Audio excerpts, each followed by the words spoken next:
All right. So you girls gang bang or used to bang? No. The way we feel about it, we've never been in a gang. We were very fortunate. Yes, growing we up. didn't live in a town. Yes, in our town. It's living up here yes. in Northern California in a small town named Livermore, okay? So there were both sides when we were growing up. There was norteños, there was sureños, and here, the norteños though, here, they didn't speak Spanish. So like the norteños that were in our area, most of them weren't even Chicanos, they were half white. And so that's what a lot of, the Chicanos that are Chicanos thought that that's what being a real norteño and a real Chicano is because, oh, they're half white. No, so because then you got the sureños here who spoke the Spanish, did the Mexican music. We could relate with the Spanish and a lot stuff. of their influence was coming from down south because that's moved where they moved up from, here. right? And some were like, yeah, I had cousins out that way. And then they started, repping the blue, and bringing up Lil Rob and those MB Riders yes. and all that. It's the word paisa until and again, wetback. The word wetback for us, we don't take offense to it, or the word mojado, because growing up with a Tejano dad, it was very common to and use no that one word. could relate to us because a lot of the Chicanos' parents were both from Mexico, and ours was just our mom's from Mexico and our father's Tejano. His parents and his grandparents are from Texas, so we didn't really relate with anyone. Although we've never been a gang and stuff like that, it would bother me. I don't care which side it is. It just bothered me because in our experience when we were growing up, there were girls that would dress like that, or they would dress like that but in red or whatever.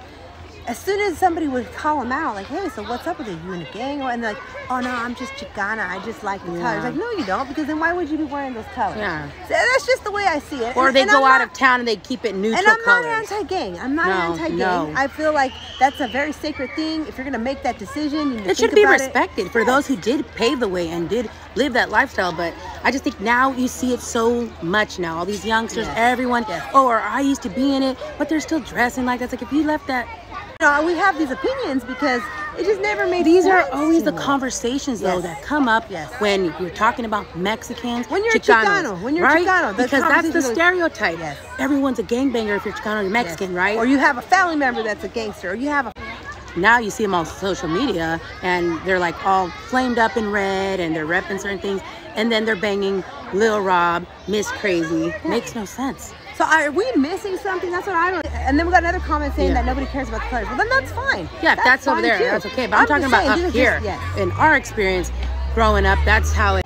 There's certain things where there's certain rules, and those rules are made to be followed. And that's where I don't know. To me now, I feel like it's just a costume now. They ask them like, I'm just a proud Chicano. Okay, well, Chicano doesn't mean gangster. Yeah, that's where I think people dressing like that either. Doesn't mean cholo. It doesn't mean gangster. Anybody can be like, if you're a Chicano in our definition, right, from Mexican descent, from two parents from Mexican descent, then you can be a rocker Chicano, you can be a Tejano Chicano, you can be any type of But everyone's so stuck on this. No, you have to be into the lowriders. You have to be wearing all the dickies and have that whole getup. Or and we're not getting into like the politics or anything like when you talk about like the bigger organizations. We're just talking about like the youngsters that dress like this, or the people that continue to dress like that. And also, I have a lot of friends who've done time and all over Chowchilla, different places, right?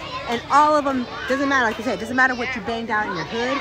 Once you're there, it's a whole different ballgame. All the ladies, they don't politic the way the fellas do. Everyone's just like trying to be cool with each other. There is a pod boss, but it's not like in they always want to throw that in there. Right. So these are just things that. And I think these ladies also, if they're calling themselves retired cholas, and that would make them a drop if they're really politicking like that. So that's just my take on that. It's been my opinion. However, just again, I just feel like if you're not part of that lifestyle or nothing like that, then you shouldn't be dressing like that, and have some stereotype right away. And these are the exact same topics that come up anytime we're talking about. It's just like that's with the music, right? When I play the music, I'd play in Southern California sometimes, and they'd be like, "Oh, where are you guys from?" Livermore. Oh, Livermore. So you guys are norteñas. I'm like, no. And they're like, no. I don't mean like gangster norteñas. You guys are norteñas, like, because you live up in Northern California. Because we're just around different types of people. But that's always a curiosity when you're a Chicana. And when you start, we rep our city because we love our city. We're born and raised here. We always have. Yes. So I hope that answers your question.